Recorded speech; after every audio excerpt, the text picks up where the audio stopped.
Why is divorce skyrocketing in China, and why are women the ones filing? Divorce rates are climbing fast, and China has one of the highest in the world. But here's the kicker: most of the time, it's women calling it quits. I know this might upset some people, but the truth has to be said. The main reason for rising divorce rates is women themselves. Now, before you get mad, hear me out. Let's break down why this is happening. First, women have unrealistic expectations about marriage. Only about 6% of divorces are due to domestic violence. The rest? Mostly because women today have a completely warped view of marriage, thanks to the endless stream of toxic advice they get online. A lot of women genuinely believe that once they leave their husband, they'll have plenty of better options, that divorce is just a fresh start with a better man. But here's the question: how many men actually want a woman who's already been married once or more? Young, single women are everywhere. Why would a man settle for someone else's past? Second, women want everything without giving anything. These days, too many women think men owe them a comfortable life. They expect men to fully provide for them financially, take care of them emotionally, and put up with their every mood swing. They scream about gender equality, but only when it benefits them. A woman who has a house, a car, and a good job, she says she doesn't need a man. A man who has a house, a car, and a good job, she says that's just basic requirements. It's a blatant double standard. Women want to be independent when it's convenient, but still expect men to take full responsibility for everything. Third, marriage benefits women more than men. For a lot of women, marriage isn't about love, it's about getting the best deal. They choose a husband based on who offers the highest bride price. They treat divorce like a career move, thinking their second marriage will be an upgrade. They see their first husband as disposable, believing, "My first marriage was practice. My second marriage will be the real deal." So the moment things get difficult, instead of working through it, they blame the man, file for divorce, and convince themselves they were forced to leave. If women had a more realistic view of relationships, if they understood that marriage is about mutual effort and not just what they can take, divorce rates wouldn't be this high. But now, divorce has turned into a trend. Women actually brag about it online, posting pictures of their divorce certificates like it's an achievement. They treat their husbands like disposable products, always comparing them to others, always feeling dissatisfied, always thinking, "I can do better." But here's the cold, hard truth. A woman with a bad attitude, unrealistic expectations, and a greedy mindset? No high-quality man wants her. The only men who will marry these women are either desperate or just as toxic as they are. So, ladies, stop treating marriage like a business deal and divorce like a trend. Because once you throw away a good man for imaginary greener pastures, don't be surprised when you end up alone. Can you believe it? The first wave of Gen Z is already getting divorced. According to statistics, the divorce rate for Gen Z had already hit 50%. That means for every 2 couples born in the 2000s, one is calling it quits. And here's the kicker: it's mostly the wives filing for divorce. So why is the divorce rate skyrocketing? Some say it's because divorce is too easy for women now. They walk away with half of their husband's assets and move on like nothing happened. Others argue that modern women aren't loyal to marriage anymore. They're all about personal gain, treating relationships like business deals they can abandon when a better offer comes along. Neither of these explanations is wrong, but they don't tell the full story. Let me break it down further, see if you agree. First, our views on marriage have changed. People born in the 50s stayed together no matter how poor they were. People born in the 60s would rather suffer than divorce. People born in the 70s fought like crazy but still didn't divorce. People born in the 80s divorced when things got unbearable. People born in the 90s divorced the moment they're unhappy. For older generations, divorce wasn't even a thought. No matter how rough things got, they believed in fixing what was broken. Today, people just replace it. It's not the times that have changed, it's people.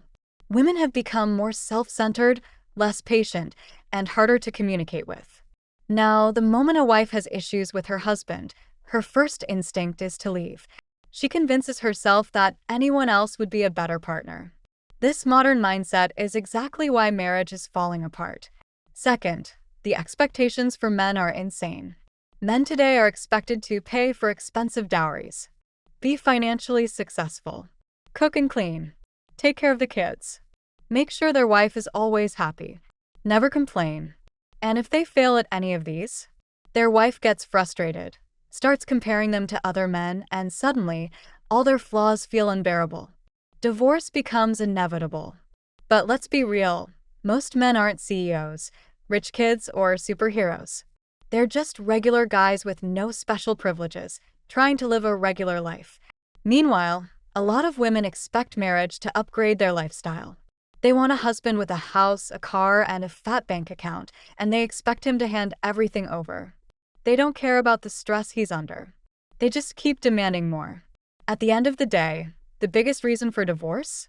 Selfish perfectionists who expect too much and give too little. Why are so many homes being foreclosed? And why is the divorce rate rising in China? It all boils down to the same logic. Both homeownership and marriage are no longer great long-term investments.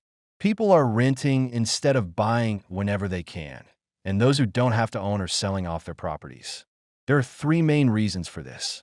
First, the cost versus return just doesn't make sense. Let's start with housing. A reasonable rent-to-price ratio should be between 200 and 300.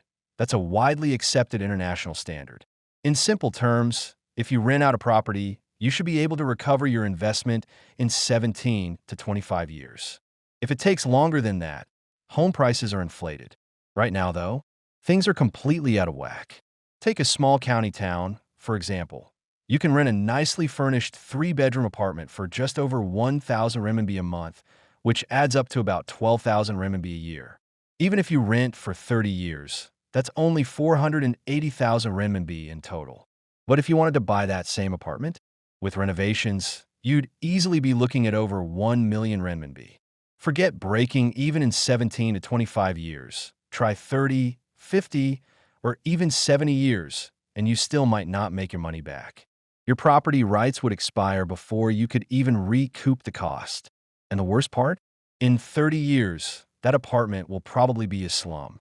My family bought a place in a county town back in 1998. It hasn't completely fallen apart, but there's no heating, no elevator, no soundproofing, and no proper property management. Power lines are tangled everywhere. You couldn't even sell it for 100,000 renminbi. No one wants it.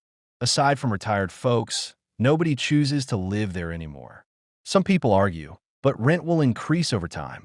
Sure, but so will wages and the overall cost of living. Over the next 30 years, the total amount you'd pay in rent will still only be worth what 300,000 to 400,000 RMB gets you right now. And what about marriage? Same problem, low return on investment. Even if you treat yourself every weekend, get regular massages, hit up karaoke bars, and live lavishly, it'd be hard to burn through 100,000 renminbi a year. You'd still be living like a king. But if you even think about marriage, the costs skyrocket. You're looking at a minimum of 1.5 million renminbi just to get started. And what do you get in return? You're not even at the stage where you'd benefit from having kids yet. With 1.5 million renminbi, you could afford 15 years of living your best single life. Second, the experience sucks. Buying a home? The headaches start immediately. First, there's the deed tax, and then you're on the hook for property fees, utilities, and heating costs. You just dropped over 1 million RMB on what is essentially a concrete box. And after factoring in shared spaces, the actual usable area is barely 100 square meters. Living as a couple might be fine, but once you have kids and your parents move in to help, suddenly you're drowning in clutter. You have to learn storage techniques just to make the place look somewhat livable. No wonder people stop to admire minimalist, perfectly organized homes on social media. They wish their own places looked like that.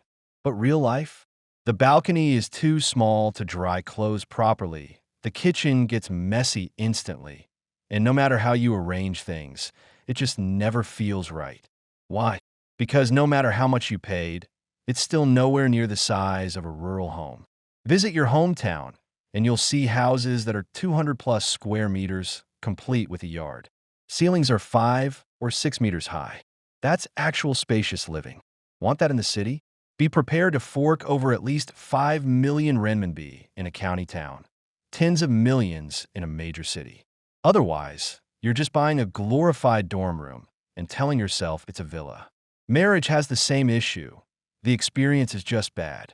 If you're single and making 10,000 renminbi a month, you can eat out, party, and treat yourself and still have cash left over. But if you're married and making the same amount, you're not exactly starving, but every expense feels like a stretch. You hesitate before spending 10 renminbi on a pancake with extra egg and settle for the 7 renminbi version without it. Your electric bike's windproof blanket is falling apart, but when you check the price, 58 renminbi, you decide to wait another year. Your joints ache, but you push through. And worst of all, you can't even complain about it. You're expected to provide emotional support for your partner. If you vent about how hard things are, chances are they'll vent right back. Marriage means staying loyal and being understanding. But if you're struggling, does that magically make life easier for your spouse? Living alone is just simpler. Third, getting out is a nightmare. A few years ago, I had some savings and kept hearing financial experts say, if you have 200,000 to 300,000 RMB, don't waste it on a car. Buy property instead. Real estate appreciates, and you can always cash out. Cars lose value the second you drive them off the lot. Now, I wish I could track those guys down and slap some sense into them. Where's the appreciation? People who bought homes between 2018 and 2022 are now bleeding money. Selling is nearly impossible. At least cars aren't location locked. If you have an Audi A6, anyone from anywhere can buy it. But a house? The buyer pool is tiny. People from other cities aren't moving just to buy your apartment. Location, school districts, unit layout, and even floor level all matter. When you actually try to sell, you realize there may be a few dozen potential buyers in the entire city. And if you actually want to sell, be prepared to take a loss of hundreds of thousands. Marriage works the same way. Once you're in, getting out is a pain. There's a mandatory 1-month cooling off period for divorces, plus child custody battles and asset division to deal with.